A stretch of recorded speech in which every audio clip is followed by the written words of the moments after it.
আসসালামু আলাইকুম বন্ধুরা। এখন রাত প্রায় অলমোস্ট 10টা বাজে। আমার খেতে ইচ্ছা করলো হাতে তৈরি করা সই পিঠা। দেখেন চলে আসছি রান্না করতে। এর জন্য কি কি লাগছে এবং কিভাবে বানিয়েছি দেখেন আপনাদের সাথে একটু শেয়ার করছি সেটাই। আমি প্রথমে চুলাতে একটা প্যান বসিয়ে তার মধ্যে 1.5 লিটার গরুর দুধ দিয়ে দিয়েছি। এর মধ্যে 2টা তেজপাতা, কয়েক টুকরা দারচিনি এবং কয়েক টুকরা এলাচ দিয়ে দিয়েছি।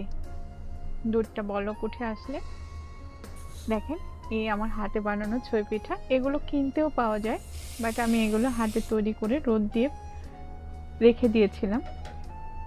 এইটা 200 গ্রামের মতো দিয়ে দিলাম। দিয়ে দেওয়ার পরে আমি দুধ সহ এটাকে নাড়াচাড়া করে কিছু সময় ফোটাতে থাকবো। দেখেন এই তো আমি এটা দিয়ে দিয়েছি। আমার দুধ সহ সইগুলো ফুটতে শুরু করেছে। এভাবে আমি প্রায় মিনিট 15 ফুটিয়ে নিয়েছি। দেখেন অলমোস্ট আমার সই পিঠাটা একটু ফুটে এসেছে। আমি যে হাতে টিপ দিয়ে দেখছি, এইটা দেখেন ফুটে গেছে অনেকটা।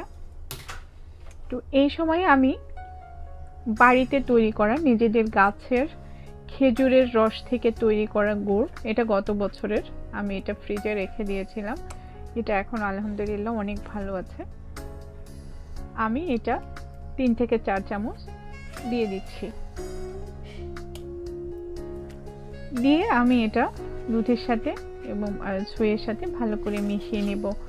এটা কেউ চাইলে আখের গুড় দিয়ে, কেউ চাইলে চিনি দিয়েও করতে পারেন। তবে খেজুরের রস বা খেজুরের গুড় দিয়ে করলে যেটা হয় সুন্দর একটা ফ্লেভার আসে, খেতেও দারুণ টেস্টি লাগে। এইটু দেখেন আমার এটা মেশানো হয়ে গেছে। এ পর্যায়ে আমি একটু দিয়ে দিব পরিমাণ মতো একটু লবণ। মিষ্টি কোনো জিনিসে লবণ দিলে যেটা হয় মিষ্টির ব্যালেন্সটা ঠিক থাকে। কেউ চাইলে এটা দিতেও পারে, কেউ না চাইলে নাও দিতে পারে, এটা অপশনাল। এই তো এটা বলক উঠে ফুটে এসছে। আমার এই পর্যায়ে এসে আমি এটা নামিয়ে নিয়েছি। এখন পর্যন্ত বন্ধুরা যে আমার ফেসবুক থেকে আমার ভিডিওটি দেখছেন তারা ফলো দিয়ে পাশে থাকবেন, আর যারা আমার ইউটিউব চ্যানেল থেকে ভিডিওটি দেখছেন তারা সাবস্ক্রাইব করে পাশে থাকবেন। দেখা হবে নেক্সট কোনো ভিডিওতে। সেই পর্যন্ত ভালো থাকবেন। আসসালামু আলাইকুম।